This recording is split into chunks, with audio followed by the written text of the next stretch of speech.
Hey, what's up to my fellow Satam fans at the Saturday morning Sonic forums, and to Michael, who's in charge of this. Um, I'd like to talk a little bit about Satam for a moment here. Um, as I've mentioned before, and as you all know, as we all know, Satam is coming to DVD in 2007.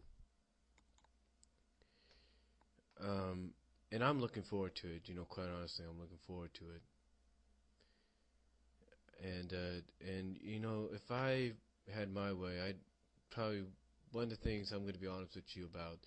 If I had my way, one of the extra features, bonus features, I should say, that I would like to see added to it, would be an explanation on what the third season would have been like, and maybe see if there's any drawings or something like that from the third season, or from what the third season would have been like.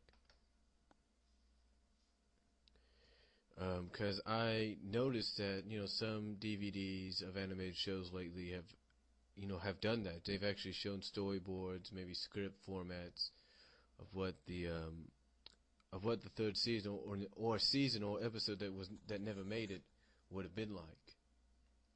And I would like to kind of see if that if that's the case, I'd like to kind of see if that's that could happen. But that's only if I had my way, on what the features would be like.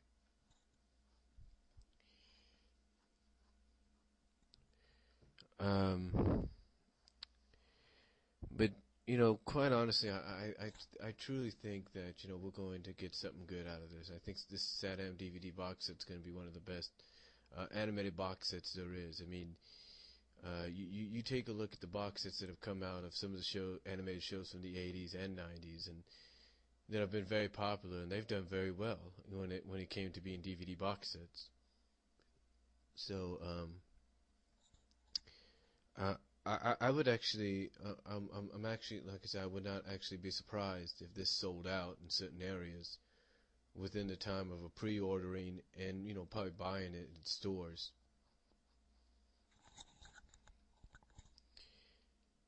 But as far as Satam goes right now, I think that a lot of the elements of Satam, like a lot of what the stories would have been like, as I've mentioned many times before, and I will try to repeat myself, would have been like, actually made their way into the comic book. I mean, you take a look at what would have been the third season would have been like. Like, for example, you take a look at Sally being courted by somebody else or being romanced by somebody else. That actually took place in the Princess Sally miniseries with the character of Jeffrey St. John, when he started to romance her. And, that obviously answered, and that obviously answered the question of who would romance her. And believe it or not, you could agree with this. That idea came from from the lost season. That idea came from Satam. Her being romanced by somebody else, and that somebody being Jeffrey St. John.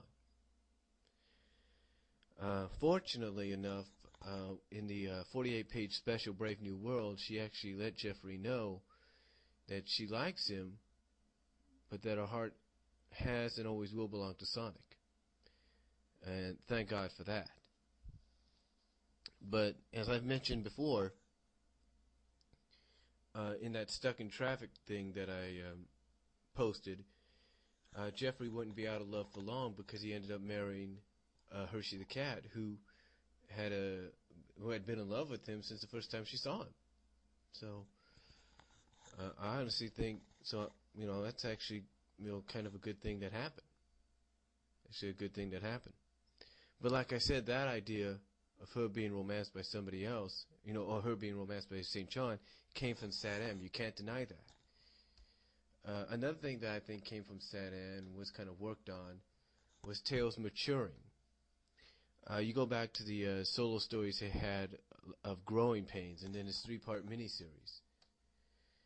That had to come from Satam as well, because in those stories he was getting fed